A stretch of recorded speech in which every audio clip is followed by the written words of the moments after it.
नमस्कार, नवीशा किचनमध्ये आपलं स्वागत आहे. तर आज आपण साऊथ इंडियन डिश सांबर बनवत आहोत. त्यासाठी दुधी भोपळा घेतलेला आहे, टॅमॅटो आणि एक कांदा.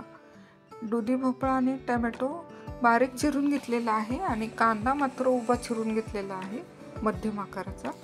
मसुरीची डाळ आणि तुरीची डाळ घेतलेली आहे. मी मुगाच्या डाळीचा वापर केलेला नाही. वजनीप्रमाणे म्हटलं तर 50 ग्रॅम तुरीची डाळ असेल आणि 25 ग्रॅम मसुरीची डाळ आहे. दोन्ही घेतलेले आहेत. आता हे दोन्ही 4-5 पाण्याने धुवून मी कुकरला लावून घेतले.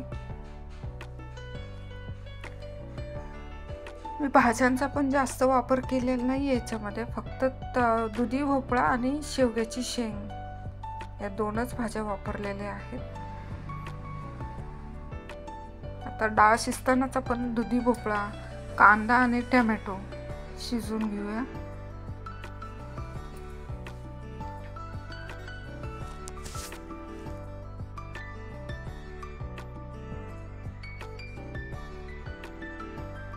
त्याच्यामध्ये थोडीशी हळद टाकते मी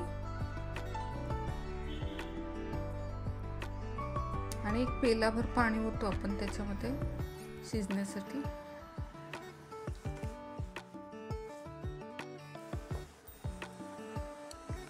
मीठ वगैरे काही टाकत नाही, फक्त हळद टाकते मी.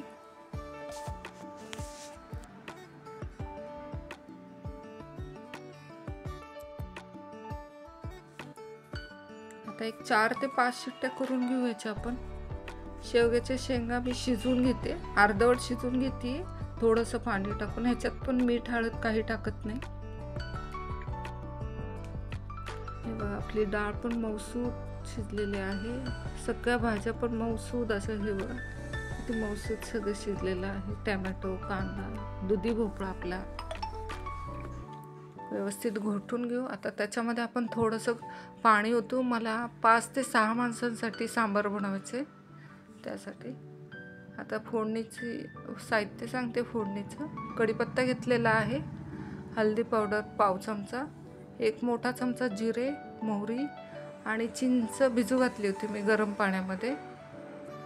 मऊसूद अशी भिजलेली आहे.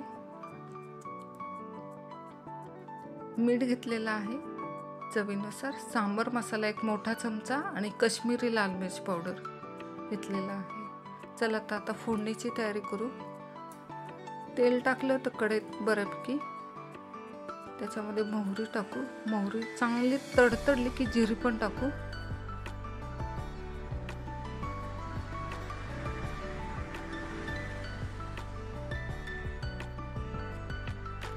जिरे आणि मोहरी मस्तपैकी तडून द्यायची.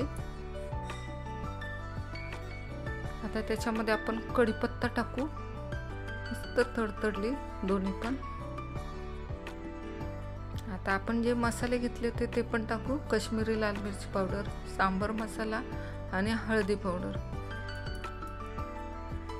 आता त्याच्यात शेवगे पण टाकून देऊ आपण. शेवग्याची शेंग धुवून घेते, स्वच्छ धुवून घेतले होते. व्यवस्थित हलवून मीठ टाकते त्याच्यामध्येच चवीनुसार. आता आपण जी डाळ घोटून घेतली होती ते सुद्धा टाकून देते. वा वा, किती मस्त वास सुटलाय बघा, खूप छान. आता चिंचेचा कोळ पण टाकू. खूप मस्त वास सुटलाय सांबार. अजून आपली भाजी शिजायची.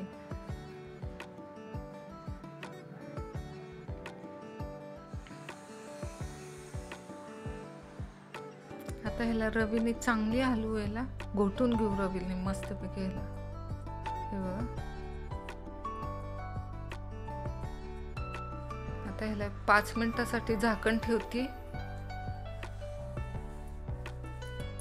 मस्त वास सुटलाय.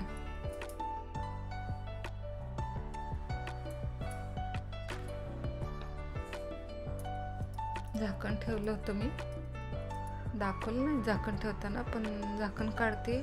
मला जेवढी भाजी पाहिजे होती तेवढी बरोबर आटलेली आहे. वास तर एवढा सुंदर सुटलाय घरभर सांबारचा, खूप छान वास सुटलेला आहे. आता हे सांबार तुम्ही भाताबरोबर किंवा इडली, डोसा, आप्पे याच्याबरोबर खाऊ शकता. खूप छान झाली. कोथिंबीर पण टाकते. आता एका प्लेटमध्ये काढून घेते. मस्त शिजली भाजी. तयार आहे आपली रेसिपी